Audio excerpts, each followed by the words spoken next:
Number three, we are thrilled to have Becky and John Hart back with us this week. They will teaching on the book of Isaiah for 5 weeks and giving us updates on Maddie. So, Okay. Thank you, Ken. You're Well done. Okay, we're gonna see if this microphone stays in because I don't know how to do the Madonna look. I've tried it. Well, welcome. We're so glad you're all here to be a part of the Isaiah class. I hope you all had a wonderful Christmas. Here's what our Christmas looked like. We celebrate the holidays a little early because I want my children not to have to worry about which house the in-laws are us. So being the saint that I am, I celebrate a little early and then gripe to John for the rest of the time. So, that opposite tarnishes my halo. So here's what Christmas looked like in the Hart household this year. We're celebrating. I'm spreading out over 4.5 days. Madeline receiving gifts from family, trying to keep things low key, trying to keep away the chocolate, not too many cookies. Think I'm doing a good job. And then we have a closing Christmas brunch together on December 24th. Madeline walks in. She's all of 2.5, stomps her feet. First words out of her mouth are, "Where are my presents?" Oh. We're getting presents. We only have one left. She looks at it dismissively, stomps through the living room, walks into the playroom, and pees all over the floor. Now, I've heard of pets doing this. I have not heard of grandchildren doing this. However, I don't know what your Christmases were like. Ours were a little wet. So what happened with us? Well, we are here to take a look at the book of Isaiah, which is really 3 different books in conversation with one another over a period of over 2 centuries. I know that sounds a bit complicated, but we are going to get through it. You are a very bright group. We're going to do this together. So before we dig into Isaiah, let's pray. Lord, as we move from the Christmas season into a new year, we gather together to study your word, to ground ourselves in your word and your grace and your overflowing love, and to listen to where you may be leading us next. Be with us now. In Jesus' name. Amen. Well, Isaiah is filled with so many beautiful words and verses that I feel like are engraved in our hearts. And it's one of those Old Testament books we look forward to reading, right? Let's be honest, there are some Old Testament books that if John and I announced we were teaching, you would all say you were on vacation, right? Sure. Here's what happens. Here's what happens is that a lot of us make that decision on January 1st. I am going to read through the entire Bible, starting in Genesis all the way to maps. Then we hit Leviticus and the quicksand of over 100 cleanliness rituals, and we abandon our New Year's resolution. Isaiah's got, "For unto us a child is born, unto us a son is given. Arise, shine, for your light has come, and the glory of the Lord is risen upon you. Comfort, comfort my people. Here I am, Lord. Send me." But I want to be honest that Isaiah, like all the other prophets, Isaiah is not just good news. Isaiah has a whole lot to say about warnings about the intrusion of foreign nations into Israel and Judah, has a whole lot to say about people sinning, people being sent out in exile, people not listening to smart advice, holy advice, divine advice. And we're going to find that often Israel and Judah behave like rebellious teens. not willing to hear what's being said to them. Not that any of you had a teenager like that, but we did. And as a friend once said to me, when your kids are little, you wish that you could eat them up. And when they turn 16, you'll wish that you had. So, that's kind of the story of Isaiah in modern terms. Okay, so let's look at. Here we go. And that's actually, yeah, where are we going with this class? Okay. We will have today, introduction, background, the call of Isaiah. Next week is first Isaiah. Okay, that is the tough part of Isaiah. That's the first half, the first 39 chapters. It's not good news. John is teaching that alone. I refuse. No, I will be hosting a baby shower for my daughter in Maryland. Praise God. So I need someone to volunteer next week if John gets too deep into history to issue cat calls to stop him. So someone here is just going to have to take charge of him because I will not be here to do that. So in case it gets too depressing in first Isaiah, you just let him know. Okay, then we're going to look at second and third Isaiah. Again, Isaiah in 3 books in conversation with each other. We're going to talk about that. January 25th. Is all like a hot fudge sundae. It is messianic themes in Isaiah. These are the ones we love. We're just going to have fun. Isaiah and the New Testament, can't wait for it. So that's the big picture, and you've got that on your handout. Today, Isaiah's context in ancient history, the 3-part book of Isaiah. Again, these 3 voices speaking to each other. Isaiah's famous call in Isaiah 6. We're going to get into small groups, God willing, and look at some verses from Isaiah for a new year. Let me just note, anytime I say small groups, you never have to share in a small group. You can say pass, you can say, I'm going to think about that some more. So I never want people to be nervous. I once called on someone to close a group in prayer.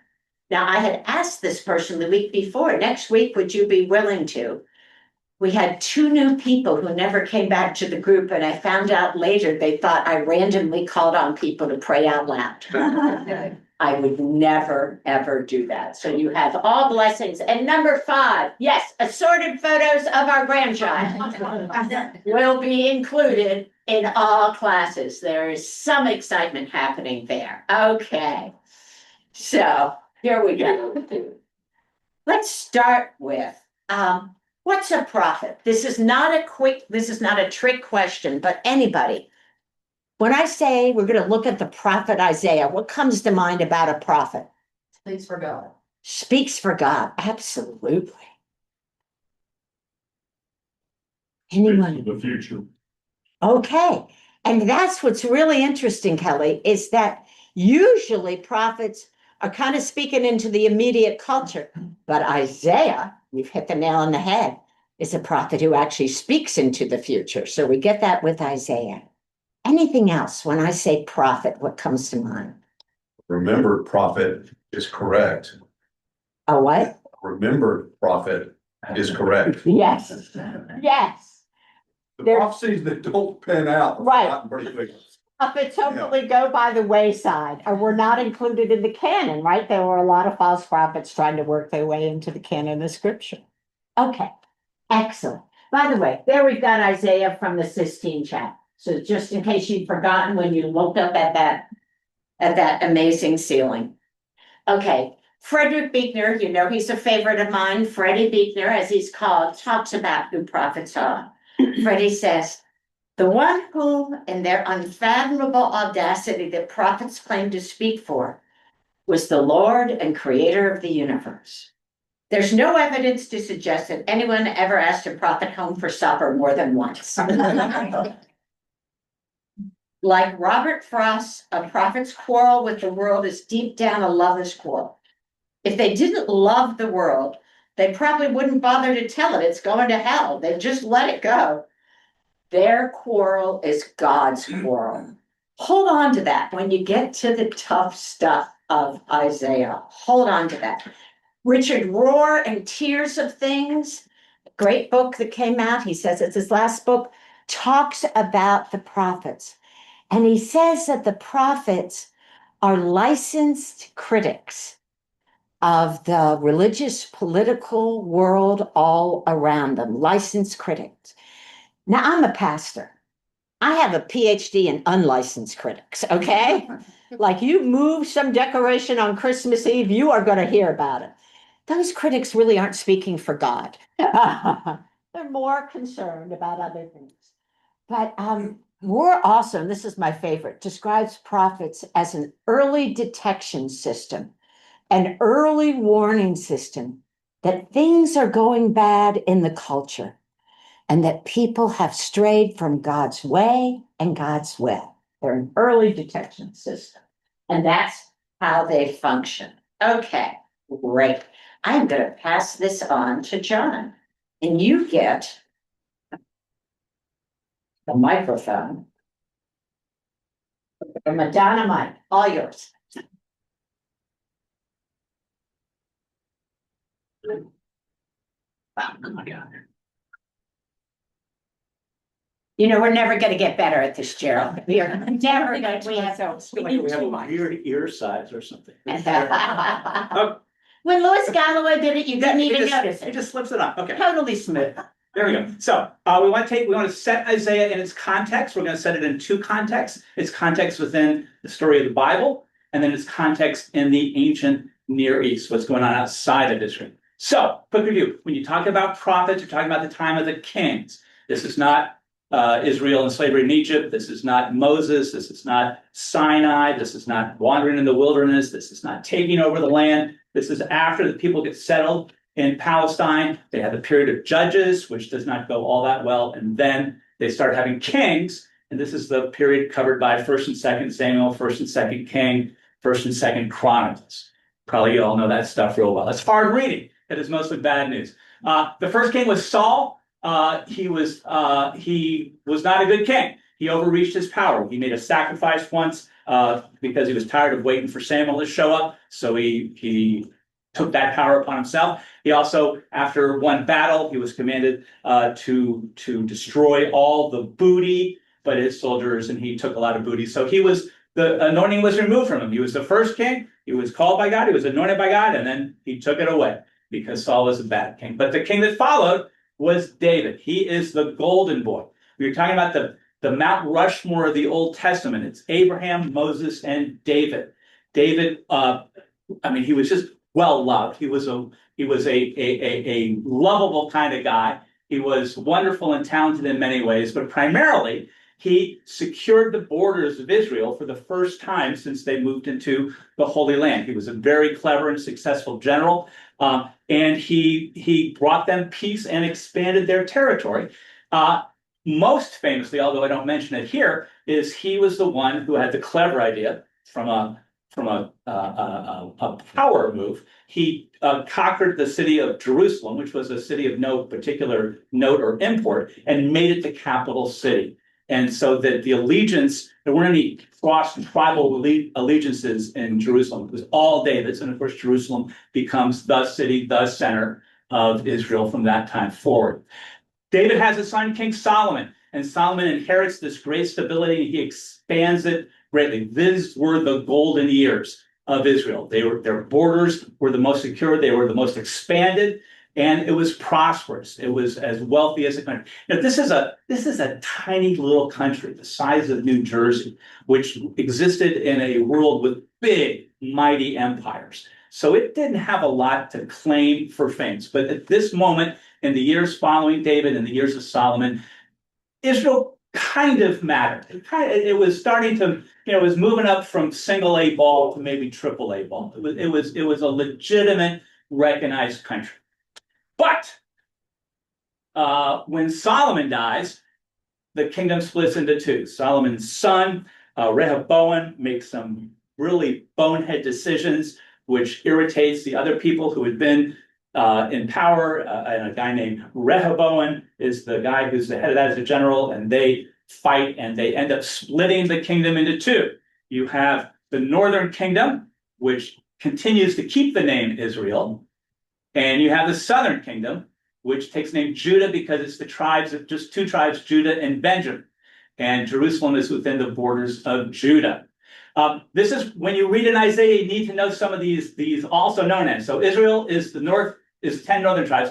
If ever you read in the prophets, oh Jacob, why do you turn your back from me? That's talking about Israel. Jacob is a pseudonym for Israel. If it says Ephraim, that's one of the tribes in the north. That's also a synonym for Israel. That's talking about the northern tribes. Of the 16 prophets we have, I should have done this math before, I don't know. I'm going to say close to half of them, maybe a little less than half of them. Whoops, wrong button. Go back. And now they know that everything comes to ruin. There we You've go. given it away. A little less than half were prophets whose message was directed to Israel. A little more than half were prophets who were addressed to Judah. Actually, probably 2/3 to Judah, 1/3 to Israel. Judah is the southern kingdom, which is the two southern tribes. The key is Jerusalem is its city. If you ever read the word Zion, Jerusalem is located on a mountain called Mount Zion. So those are Zionism, all those kind of words. That is another name for Jerusalem, and sometimes it serves as another name for Judah. So we have kings. We've now split. We have two kingdoms now that are proceeding on separate tracks. When you read First Kings, it's like a back and forth. They'll talk about here's the king of Israel, and he seated after his father died, and he reigned for this many years, and he was a bad king, and then he died. And then his son became king of Israel, And then while that king was there, this guy became king of Judah. So it's this kind of parallel story of these two kingdoms. They're still both God's people, but they've split into two. They've had a civil war that was successful. There's a north and a south, and they are permanently split. The story of the kings, both of the northern kingdom and the southern kingdom, is they were really, really bad. You had Saul, who was not a good king. You had David, who was the great king. You had Solomon, who was wise and prosperous. And then just nothing but trash from then on down. It's just a roll call of failure after failure after failure. All the kings of the northern, it's not actually called Israel, it's Israel, but there you go, of Israel and the kings of the south and Judah, they're just bad. They fail to keep the kingdoms faithful to God in their worship, in their life, and the way the economy is run. They're just bad kings. There are two exceptions to this, but just in the south, all of the kings of Israel are bad. Bad, all the way up and down. Judah has two kings that are singled out to be good. One comes towards the very, very end of its existence, a guy named Josiah. But more importantly, and we're going to hear a lot more about him next week, is a king called Hezekiah. Hezekiah is during the time of Isaiah. Hezekiah was a very good king, an exceptionally good king. And unlike any other prophet, Isaiah, especially the first part of Isaiah, the first 39 chapters, is very much tied to Hezekiah. Isaiah sees Hezekiah as the person who's bringing the southern kingdom, Judah, back to God. He is God's answer to the problems in the southern kingdom. But we'll learn more about Hezekiah next week. Okay, so that's the story of Israel at the times of the prophets, that these bad kings, they both lead to catastrophe. Both kingdoms, the northern kingdom of Israel, the southern kingdom of Judah, come to ruin. Israel comes to literal ruin, that it stops existing. In 732 BC, the Assyrian Empire sweeps down from the north and obliterates Israel. It does not exist as an independent entity forever and ever and ever. Amen. It disappears off the face of the map. It is a massive, massive catastrophe. If you think of the story of the people of Israel that begin back with Abraham, the calling of Abraham, the deliverance from Egypt, the giving of the 10 Commandments, the entry into the land, milk and honey, well, it's all gone for them. That story comes to a complete end. The southern kingdom, it's bad. It's not quite as bad. In 587 BC, the next empire on the block, the Babylonians, also sweep down from the north. And they don't destroy Judah, but they lay waste to it really bad. They, most importantly, they destroy the temple. They knock it down and leave no stone standing in another. And they take into exile the leadership of Judah, the political, the economic, the religious, the business, the leaderships, the exiles, the elites, takes them off into captivity into Babylon, where they're there for 50 years. The Judah comes back to life, kind of, but both of these stories are stories that end in catastrophe. It's really history repeated itself. We're a parallel story of what happens in the north, happens in the south, and it's this constant falling away from God that finally leads to judgment. Okay, that's the context of Isaiah. It's a crisis time of faith. What do you do when it appears that the faithful God has abandoned? How do you explain the end of 10 tribes of God's chosen people? How do you make sense of that? Well, how do you make sense of the complete disruption of 2 tribes of Judah sent off into exile, living in a foreign land, temple in ruins? How do you make sense of all this if you still believe that there is a God and this God is faithful to these particular people? These are the questions that Isaiah addresses in his prophecies. Any questions or comments or confusions about that setting? Little review of. You look like you have something to say, sir. Yes. Why didn't Syria continue south and take Judah? That is answered in King Hezekiah is actually the answer. God protects Judah. Isaiah tells the message that God protects Judah because of God's faithfulness to Judah, but also because of the faithfulness of Hezekiah. This stuff is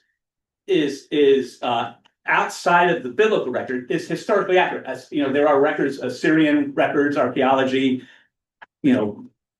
plaques, stones, things like this that indicate this stuff is true. That the king of Assyria did lay siege to Jerusalem, and after a while left without having successfully taken it up. So, any other questions or comments about the setting of Isaiah in the context of the Bible and this time of this kings? It's bad.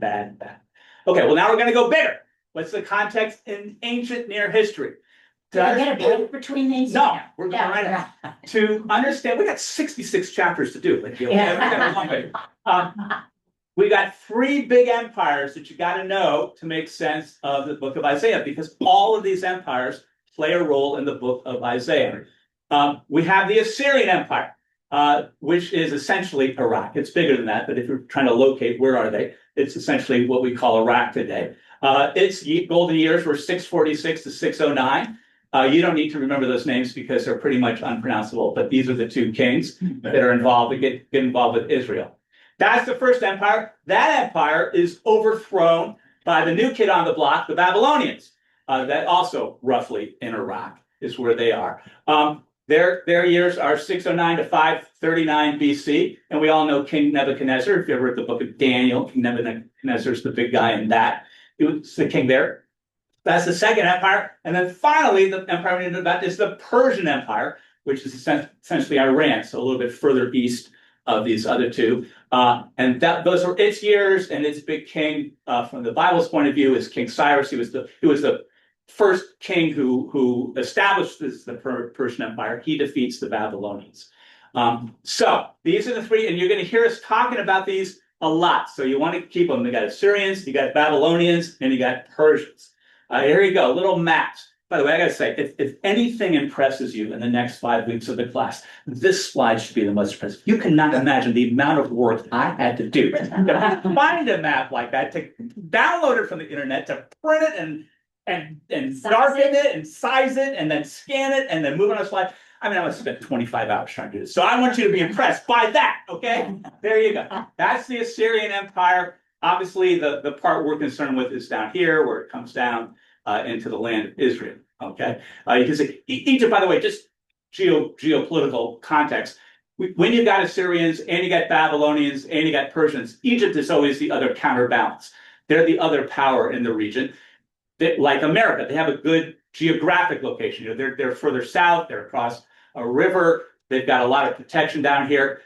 Unfortunately for Israel, as you can see, they're right on the highway in between the Syrians, the Babylonians, and the Persians, and the Egyptians. They are a highway of marching armies. I would say it's very much like Poland in the mid to late European. They're between Germany and Russia. And Poland is constantly just the marching grounds for these 2 empires fighting each other. Israel, very much the same way. They were just collateral damage in the ways of these empires doing their things. We have the Babylonian Empire, pretty much the same territory as Assyrians. They don't have Egypt, but again, and you can see they're also right in Israel's backyard there too. And then finally, we have the Persians. Persians went a little further. They got over to India. They were a much bigger empire, but they got Egypt and they got a lot of the Mediterranean, but bigger, more successful empire. But it includes Israel as well.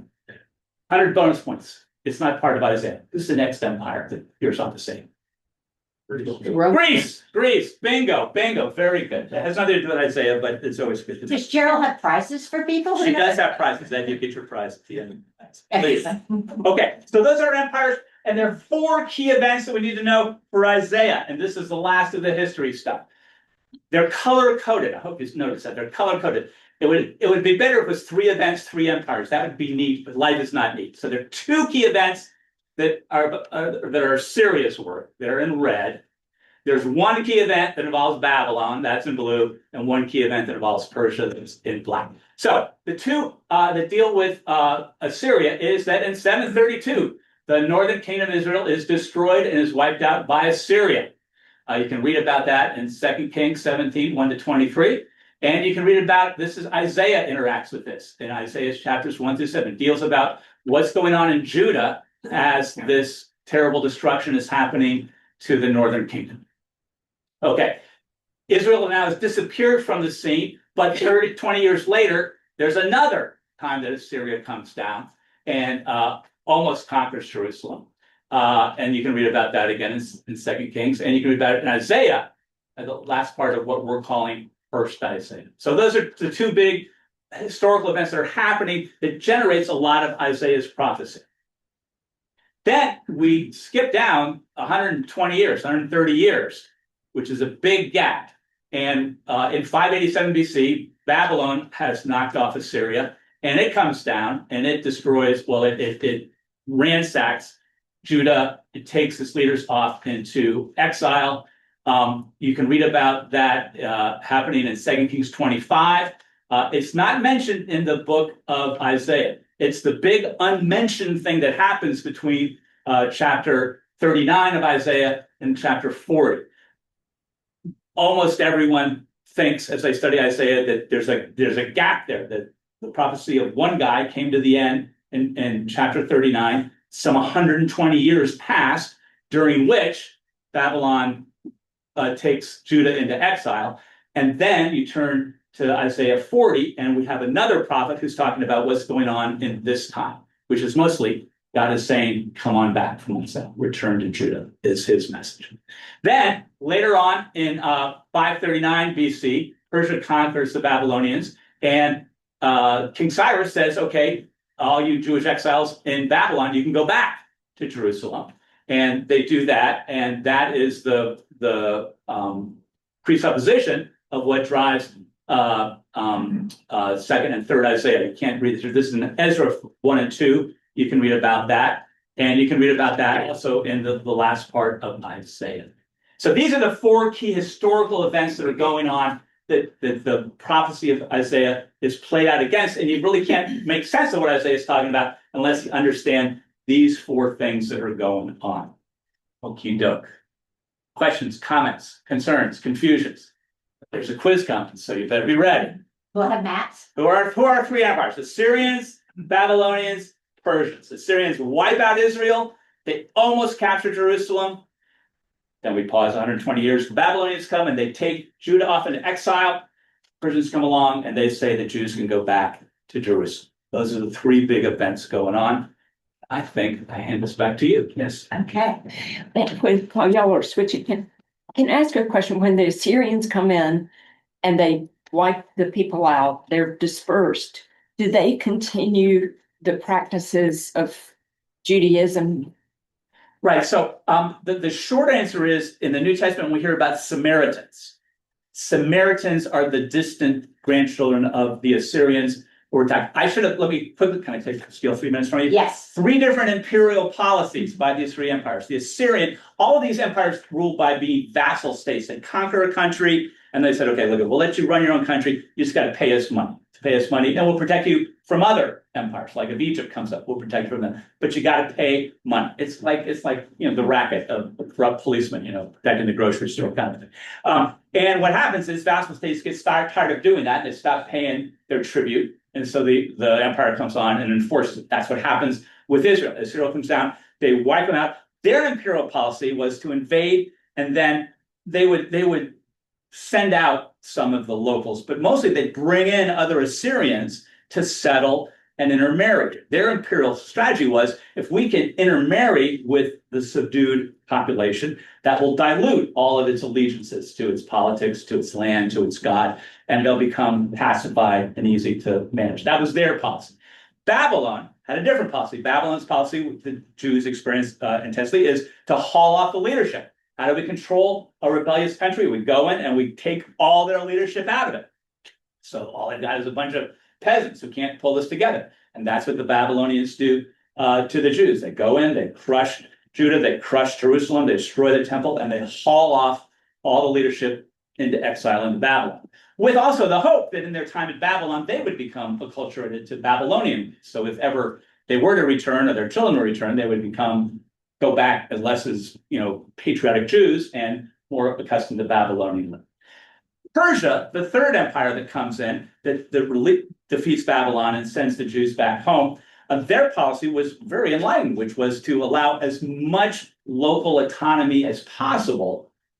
And then, but they'd come and enforce it if they had trouble. But their attitude was let them live, let them govern their own affairs, as long as they stay within our circle of influence, everything's fine. That was a long list, but there you go. Okay, I've got to get your first name. Your first name? Bowen. Bowen. Bowen said when he came to class, he liked studying history. Do you still? Has Bowen changed his mind? We'll find out at the end of class how Bowen dealt with all of this history. Okay. He regrets saying that now. Okay. So quickly, just to review, to make sure we're all together, because today is like this. The first class is always the hardest. It's this big overview. We want you to have all the puzzle pieces. We realize not all the pieces are going to fit together. If this is the first time you've ever heard about there being 3 Isaiahs, what the heck? Why did no one tell me this before? Why is the book clearly divided like that? So we would all know. So we're going to give you this overview on all the pieces. Over the next few weeks, it's all going to settle in and you'll make a beautiful picture out of it, okay? So we've got these 3 voices. First Isaiah, also known as Proto-Isaiah. Second Isaiah, also known as Deutero-Isaiah. Third Isaiah, Trito-Isaiah. If you want to impress people while you're drinking coffee and they ask what happened in the passages class, don't tell them the story about Madeline wetting the playroom. Instead, say, well, I'm really interested in Deutero-Isaiah, and that's why I attended. Okay. So first Isaiah, we learn he is the Isaiah we think of. In Isaiah 1:1, in the book of Isaiah, we learn he's the son of Amoz. We learn that he lives in the kingdom of Judah during tumultuous times, when there's all these threats to Judah from Assyria. So we're 732 to 701 again. And we're going to learn about Isaiah's call in a minute. But first Isaiah is considered the first half of the book, chapters 1 through 39. There we go. That's next week. Second Isaiah, pretty much everybody believes there's 3 different prophets involved there. Another prophet who lived anywhere from 120 to 150 years later. And he's prophesying to those Jewish exiles who were carried off by big bad Babylon, okay? And he's saying to them, hey, there's hope. This exile is going to come to an end. Hang on. God is going to restore you back to Jerusalem. Your punishment has ended. We're talking about salvation now. God's great restoration, okay? So that's all those wonderful promises and hang in there happening in second Isaiah. In third Isaiah, again, we've got another prophet. He's now resettled in Jerusalem. King Cyrus has said, you can all go back home. I believe in religious freedom as long as it doesn't bother me, right? So the king of Persia said, okay, go on back. And he talks about not only we have these early exiles returning to Jerusalem, just all that joy, but there's an emphasis in these last chapters, 56 to 66. This is where all those images of light come, that God's kingdom will be a source of light that all the nations will bow before. Talks about everyone will be coming to worship and honor Jerusalem. It's just filled, beautiful, beautiful light imagery. So you can see why these three prophets' books come together. And we know that in ancient history, if you spoke in the tradition of a prophet, you took his name, right? So all of these are knit together in Isaiah. Okay, so first Isaiah. We have the vision of Isaiah, son of Amos, which he saw concerning Judah and Jerusalem in the days, and they list the kings, including Hezekiah, the good guy. And we just talked about it. Those first 39 chapters, we got bad news about the Assyrians. Second Isaiah, a beautiful verse. Can someone read Isaiah 40 for us? That's how it starts, second Isaiah. Okay, thank you. Comfort, O comfort my people, says your God. Speak tenderly to Jerusalem, and cry to her that she has served her term, that her penalty is paid, that she has received from the Lord's hand double for all her sins. A voice cries out, in the wilderness prepare the way of the Lord, make straight in the desert a highway for our God. Okay, you're saying you're going to come on back. It's going to be over. Come on back. Third Isaiah, for Zion's sake I will not keep silent, for Jerusalem's sake and I will not rest until her vindication shines out like the dawn and her salvation like a burning torch. The nations shall all see your vindication, the kings your glory. You'll be called by a new name. Okay, all these wonderful prophecies of restoration will be fulfilled. Okay, so the big points of Isaiah. Number one, the failure of God's people to keep the covenant and to worship their God and their God alone. God's justice is meted out. God works through Assyria and Babylon. He lets them do it, right? Because he says, you guys need to learn a lesson. Number three, God's forgiveness and restoration of his people. We're going to hang on to that. God works through Cyrus there. And then great hope for the future. So we've got old challenges, and then you can see new beginnings, new hopes. Does this feel like what happens on the brink of a new year? I don't know if you all made New Year's resolutions last year, but if I had actually kept mine instead of failing to keep mine, right now you'd be wondering if I suffered from bulimia because I was so tiny after keeping my healthy eating resolution. I'd be a biblical giant because I would never have had a day where I skipped my devotional time. Unfortunately, I find myself standing at the step of this new year going, oh yeah, I should probably have set the intention to do these things correctly again. Old challenges. I'm guessing I'm not the only one who's finding this repeating pattern, right? The Israelites, they certainly do. And yet new beginnings and new hope are what Isaiah 2 and 3 are all about. Questions about that? I hope I kind of knit that together. Yes. The first failure of God's people to keep the covenants. So do elaborate on what did they do then? Okay, they started letting practices of these big bad neighbors seep into their lives. They started letting pagan, as it was called then, we don't use the term pagan now often, but pagan practices start seeping into the culture, coming in instead of being faithful to one holy God. They find themselves kind of tempted by they have 38 gods. They've got 62 gods. Okay, and they've got a God of rain, and we could use some rain. Might come in handy. I just slip that in my back pocket. They're not faithful to worship in the temple. They're not faithful in their homes to the worship of the one God. They stop practicing all the Judaic laws and practices. They just, how does sheep get lost? Sheep don't run away usually, right?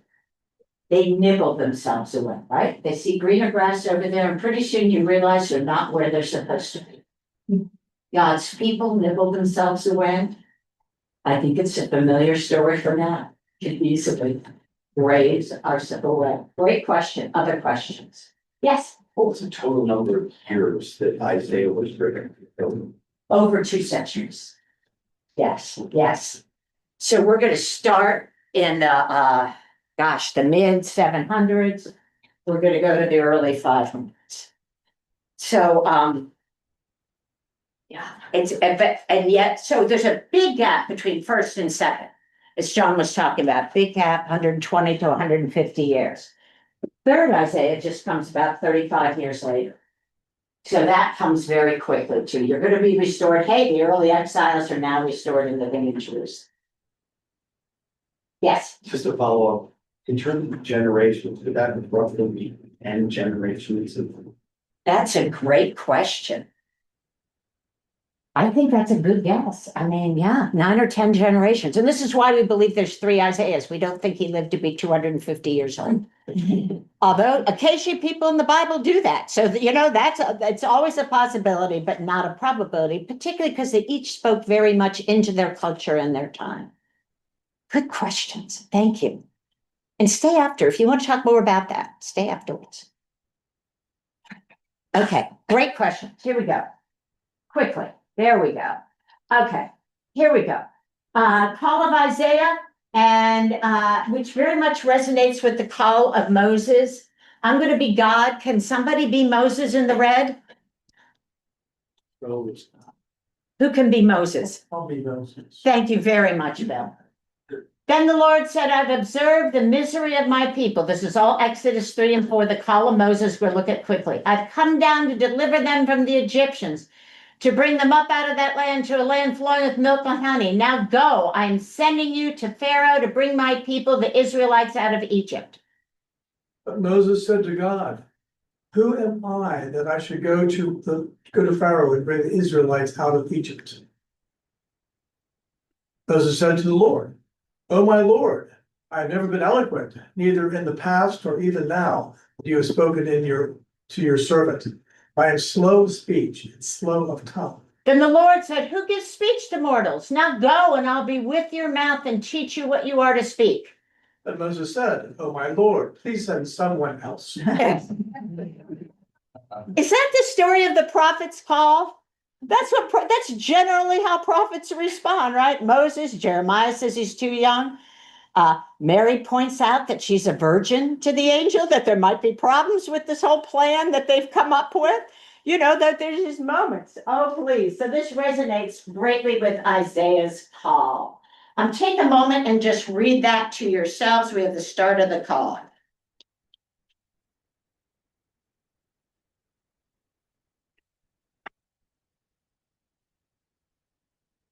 The year that King Uzziah dies, we're in 739 to 740 BCE. 739 to 740 BCE. Okay, and what's the emphasis? The emphasis is on holiness, right? He's having this, it's as if, I'm not going to read this now, but this is on your backside of the handouts. Remember, the inner sanctuary of the temple is the Holy of Holies. We think maybe this is where Isaiah had this tremendous vision and experience of God. Remember, they used to put a rope around the priest's leg if they went into the inner sanctuary of the temple, the Holy of Holies, so that if they passed out or died from an encounter with God, they could be dragged back out. You could bring the body back out. So we think Isaiah is having this experience. And of course, we have that wonderful holy, holy, holy hymn, which I will not sing for you. So the pillars, the pivots on the threshold shook at the voices of those who called. The house was filled with smoke. And I said, Isaiah says, woe is me, I am lost from a man of unclean lips, and I live among a people of unclean lips. Yet my eyes have seen the King, the Lord of hosts. What is Isaiah feeling here? All, What? all. Ah, I'm not worthy. I am not worthy. It's like Wayne and Garth, right? I am not worthy. I am not worthy. This sense of inadequacy, whenever someone was called to be an elder in any of our prior churches, their first comment was always, really, me? Me? I don't think I'm qualified to be an elder. And if they came to speak to me later, I'd say, I don't think I'm qualified to be a pastor.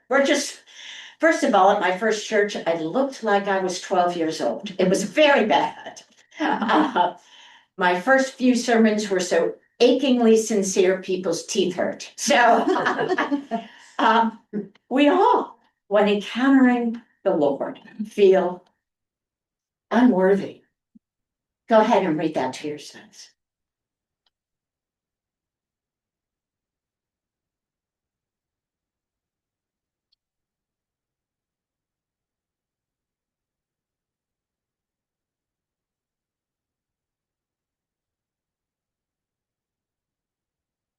Whom shall I send? Who will go for us? And I said, here I am.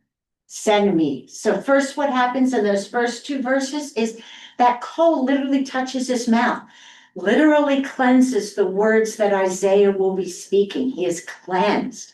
He is forgiven. He's purified. And after he's cleansed, he's commissioned. Who will go? And I said, here I am. Send me. Isaiah is called and sent after this transcendent experience. Go ahead, Ed. The seraph in Yes. angels, but people help us. Seraphim is a translation of an unknowable Hebrew word that translates literally as fiery.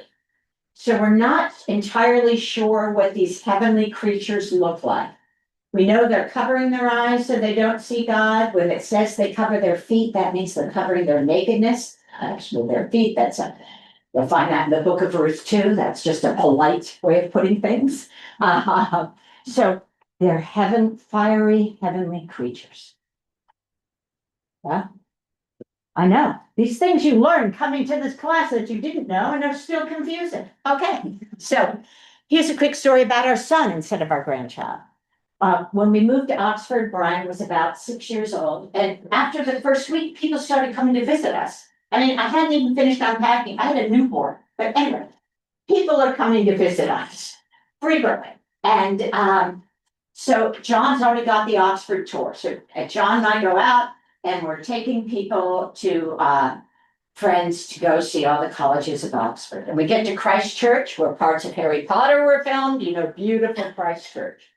And we only had one child with it. I've already gotten the neighboring 18-year-old to babysit.